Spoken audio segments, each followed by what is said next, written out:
I should have known better. We all should have known better.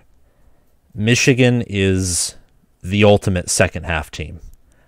If Michigan played the way they played in the second half for all 4 quarters, they would be the number 1 team in the country, possibly unanimously. Their second half adjustments on offense and defense are fantastic. You get 3 interceptions in the third quarter, 28 total points in the third quarter. In the fourth quarter, you get a touchdown. And in the fourth quarter, Jake Moody bounces back from being 0 of 2 in the first half to being 1 of 1 in the second. I predicted 48-0. Many people predicted Michigan to, boat race Rutgers. And at the end of the day, they did boat race Rutgers.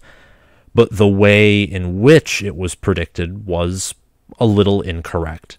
It overall was pretty, I think, well done. I was only off by 4 points on what Michigan would score. Rutgers scored off of a blocked punt. Then they had 10 unanswered points in the second quarter from their offense, and primarily Gavin Wimsatt is Rutgers predictably very much struggled to run the football. They didn't even have 200 total yards. They had 3 turnovers, but their defense did put up a valiant effort in the first half, like they have with every other team they have faced. Rutgers does have a pretty solid defense and great special teams. Their weakness, of course, is the atrocity of an offense that they run. It's an offense without an offensive coordinator, with no offensive line chemistry, with bad QB play, bad wide receiver, running back, and tight end play. They just don't have a good offense, and they don't have talent on offense. But regarding Michigan, in the first half of football games, like in the past 4 games, Michigan has been tied 10-10 with Indiana at the half. They led Penn State 16-14 at half. They led Michigan State, 13-7 at half. And they trailed to Rutgers 14-17 at half.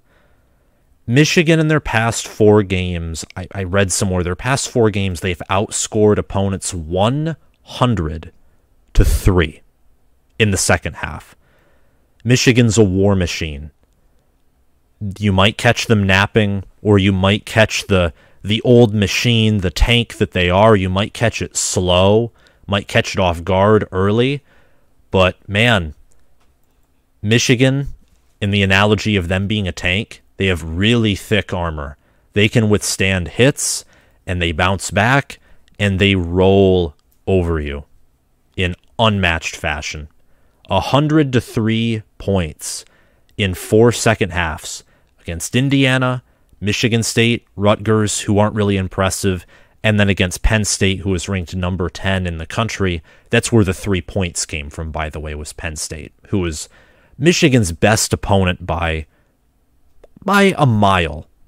They're Michigan's best opponent by a mile that they have faced so far. Obviously, Ohio State is going to be the real deal. And that's what's interesting about this, is Ohio State they don't play the same brand of football Michigan does in the second half. Not at all. But they play a much better first half. They're a much more fast-starting team. They don't necessarily finish as strong, though. And Michigan's more physical, but Ohio State is the higher upside, home field advantage. That matchup, I talk about it so much in Michigan and Ohio State videos, and in every video, really. And I'm going to make my very early preview of the game in the next few days, because both teams are 9-0. They're very likely going to be 11-0 facing each other off. It would be unlikely that one of them suffer a loss. So it's warranted, I think, to make that video. But Michigan's really impressive. And they host Nebraska this weekend. Michigan scores 42.2 points per game. They allow 12.1. I think they have the second or third best scoring defense, and they have a top 10 scoring offense right now. Like, they are absolutely, absolutely fantastic. Great second half adjustments. J.J. McCarthy He's not a world beater at QB. I think we've learned this over the past few games as well, but he gets the job done. He adds an element with his legs that Cade McNamara doesn't have, and he makes throws that Cade McNamara can't either. He's much better with throws across his body. He has better arm strength, better accuracy. He can use his legs. All around pretty similar talent. And he's only thrown 2 interceptions. He's played better games against Michigan State and Rutgers than he has earlier in the year. And granted, Michigan State defense is not good. Rutgers is just a good defense, but when you're on the field for nearly 40 minutes as a defense, you eventually do begin to break down. It's just Michigan has what it takes to be a national title contender this year. They have what it takes to go 15-0. Now, are they the most likely team to go 15-0? No. But they're good. Rutgers, solid first half. That blocked punt, that right there is just an example of how good Rutgers special teams is. Greg Schiano loves special teams and defense. In the second quarter, Rutgers shut out Michigan. They drove the field a total of 129 yards in combined 16 plays. That was over 2/3 of their offense was committed on those 2 drives for 10 points, which gave Rutgers momentum heading into the half, along with the fact that Jake Moody had mental errors and missed 2 of his field goals. Michigan's efficiency in special teams collapsed after this game versus Rutgers, by the way. But 52-17, that's a blowout. Michigan moves to 9-0. They're ranked still number 5 in the college football playoff rankings, which come out tonight. Rutgers falls to 4-5. They've only won 1 game in conference against the lowly, disgusting Indiana Hoosiers, who got embarrassed by James Franklin a few days ago. Michigan's second half play is unmatched nationally. I already mentioned this, but 100-3 in the second half is absolutely incredible. Michigan's defense is number 7 in efficiency. Their offense is 12th, and most of that efficiency you do see in that second half. I, as a Michigan fan, really do think that this team is better than last year's team. I think it's the best team since 1997. The question is, do they achieve the same as last year's team, or do they achieve the same as the 1997 team does? We have yet to see, but they're putting themselves in the position to do so. They're peaking. They are absolutely peaking, and they're getting closer and closer to having a shot to achieve their goals, and that's awesome. And they still have concerns in the passing game, I think, when you complete less than 40% of your passes, which is less than 50% of your passes, which is what J.J. McCarthy did. He was 13 of 27, and he threw only 151 yards, only 5.6 yards per pass attempt. He still had a really high QBR of 86, and he did have a touchdown run, which was a QB sneak, and a long scramble of 12, but you still have concerns there. Deep concerns. He didn't pass well against Michigan State, didn't pass amazingly against Rutgers, didn't do the same against Penn State. Indiana was by far his best game, and Indiana's secondary does have some problems. It's going to be fascinating to see how he does against the Illinois defense and the Ohio State defense. Illinois' defense doesn't have the best offense, so he might be able to get away with a bad game against them. Actually, probably would. But against Ohio State, I don't know if Michigan can get away with the passing game they currently have. In the same way that I don't know if Ohio State can get away with the run game they have. And even though their defense is much better against the run than last year, Ohio State's not faced a team close to Michigan's in rush attack, and Michigan's defense, I would confidently say, does have the better rush defense and the better defense overall. Rutgers is progressing slowly. I want to talk about them for a few seconds to a few minutes before we move on. They're progressing slowly under Greg Schiano. You know, they're forcing teams to make mistakes or catching teams napping. They did this with Ohio State earlier this year when when Egbuka fumbled the kickoff for the Buckeyes, and Rutgers took that and used it to score some points. Rutgers did this against Michigan this past Saturday with the blocked punt, and then they went on a 10-0 scoring run after, falling behind 14-7, and they're getting slowly better and better. Now, looking at their schedule, I'm going to tell you it's going to be very hard for them to make a bowl game. They have 3 games left at Michigan State, facing Penn State, traveling to Maryland. There is a chance they go 4-8, 5-7. I could see them going 5-7. It would take a miracle for them to go 6-6. You host the toughest team left on your schedule in Penn State, and you have to travel to the weaker opponents. That really doesn't help you get an extra win. It maximizes your chance of, upsetting a ranked team, but that's like the worst case scenario if you're just trying to get 1 or 2 more wins.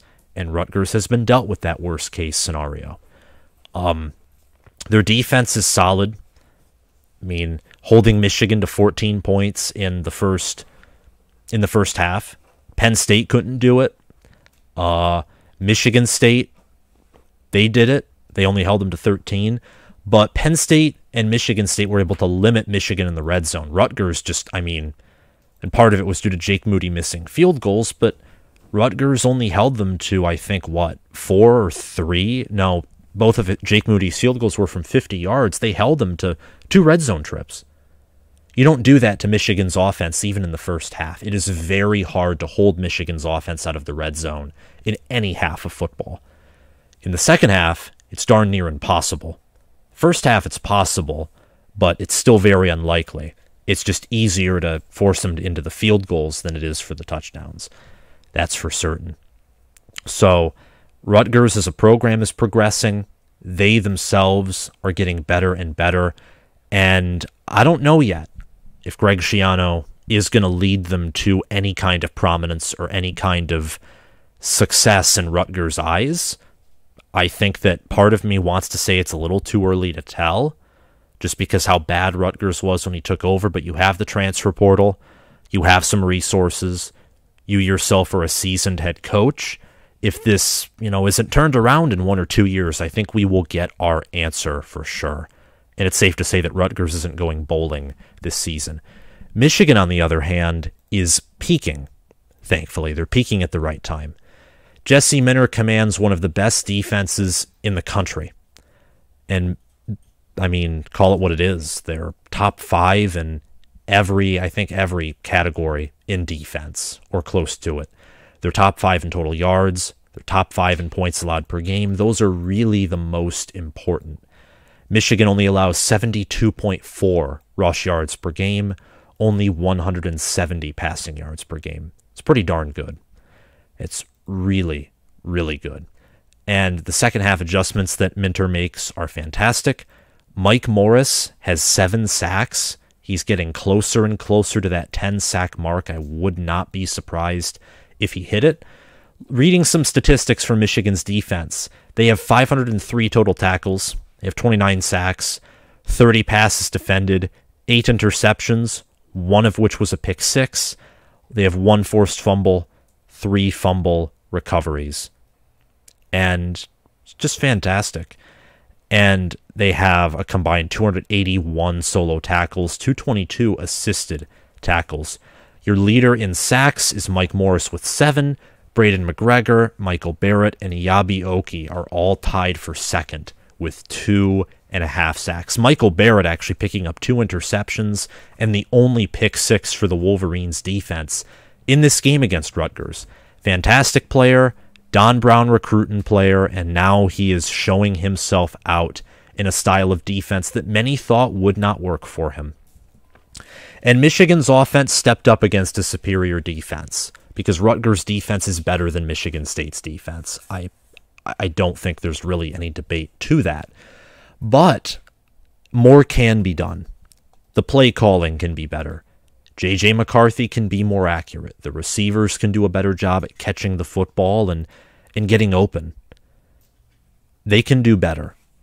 And this isn't me complaining, it's just me stating a fact. I'm not complaining about scoring 42 points, or that Donovan Edwards, who's one of the most versatile players, he led the team in receiving yards with 52, and he had 1 receiving touchdown, and he also had 109 rushing yards on the ground for 7.3 yards per carry. Same as Blake Corum, who had 109 yards but 5 more carries, had 5.5 yards per carry, and Corum had 2 rushing touchdowns, which that right there, that's keeping him in that Heisman race. Blake Corum, just to mention things very briefly, 1,187 rushing yards, and then he has 37 receiving yards, and he has a total of 17 touchdowns. 16 on the ground, and 1 receiving, which was just, I think it was like a jet sweep pass against Michigan State, was that lone receiving touchdown. But he's in the Heisman conversation, that's for sure. And there's a very good chance, especially if Michigan beats Ohio State and goes 13-0, that he will win it, because he's putting up similar numbers to Mark Ingram and Derrick Henry, who won the Heisman Trophy as running backs. The thing is, those 2 teams won their conferences and they were undefeated or had 1 loss. So it really does depend on whether Michigan can beat Ohio State, win the Big Ten championship game, or if they do lose to Ohio State, if Blake Corum can still have a fantastic game against the Buckeyes. The Wolverines will now begin to turn their attention toward Ohio State. There's no doubt about it. Jim Harbaugh even mentioned that in an interview, saying how the game is only 18 days away. They're looking forward to it and really leaning in on preparing for the Buckeyes. Now let's talk about Rutgers and then close out this show. They're improving, as I've already mentioned, but they are nowhere close to contending. Maryland is better. Michigan State's better. Penn State's better. Michigan's better. Ohio State's better. All these teams are better. They're that much better than Rutgers is. They have more talent. They have better coaching, especially on offense, which is where the game is heading. And if not, the game has already arrived at that point. It really has. And Gavin Wimsatt, 4-star quarterback, he had a very rough outing, and he's supposedly the future of this program. And I get that the pick 6 wasn't his fault. His receiver dropped the ball. But 14 of 29, 166 passing yards, a TD, and a pick, and a QBR of 11.9. On the season, it's 18.7. He's a sophomore. He's thrown for 2 TDs, 6 picks. He's 351 passing yards, and a 78.4 passer. I mean, that's worse. That's like worse than Spencer Petras. And Spencer Petras is bad. Spencer Petras shouldn't be playing football at the Division I level. Like, I don't know why he's there. I don't even know what he does besides try and throw the ball to the other team. He's just not good, and Gavin Wimsatt has worse statistics. And a lot of that's due to, he actually has less offensive talent than Iowa does. They don't have an offensive coordinator right now. So if you want to maximize him and his talents, get better players through the portal and get a good OC. Sean Gleason was a horrible offensive coordinator. Get a better offensive coordinator. Just do it. And Greg Schiano, I think he should be safe entering next season, because this team is better than last year's Rutgers team, and last year's Rutgers team was better than the 2020 unit. The record might not show it, but this team is getting better. They are very much improving. And it's just hard, because you have Ohio State and Michigan and Penn State, who are infinitely more talented than you if you're a Scarlet Knight fan. Even teams like Minnesota, Nebraska, Iowa, Michigan State, Maryland, they have more talent than you do. They have more resources than you do. They weren't as busted as you were when your previous coach, I've already forgotten his name, and thankfully I have, because he was horrible. He had like a 1-11 season, a 2-10 season. He was just his team was just total garbage. But I'm chuckling at that and also stating it because it's true. And you got to be patient with Greg Schiano. He gave Rutgers its best run ever in the 2000s, and I think he can do it again. I just think that they need to continue to build on the few pieces they have on special teams and defense, and they need to really use that portal and use their recruiting classes, because they have been recruiting better, and just put everything together with a good OC, continue to try and search for pieces for that offensive line. And if Rutgers does have an offense, like if they get a pulse on offense going and their defense and special teams improve, they can be like Iowa. And Iowa, some of Iowa's better teams, there's a joke that, oh, they only win like double-digit seasons because they're in the West. Well, yeah, but you put them over in the East, and, Iowa's beaten Penn State before. Iowa's beaten Michigan before. They've beaten Ohio State before. If Rutgers has an offense and their defense gets better, they can see consistent bowling seasons. And maybe occasionally a season where you get 8 or 9 wins. That'd be very successful for them. It'd be very successful for that football program. So Michigan is peaking. Rutgers is steadily improving. It was a good game. As a Michigan fan, I was scared, actually terrified when we were down by 3 at the half. But my team came back and won. And that was our best win over Rutgers probably ever, because it was probably the best Rutgers team we ever faced. And we blew them out of the water in their home stadium at night. And that's all I have to say for this video. If you liked it, please hit that like button, hit that subscribe button, click the notification bell, and comment your thoughts down below. And if you're listening via Spotify, make sure to follow the channel. Goodbye.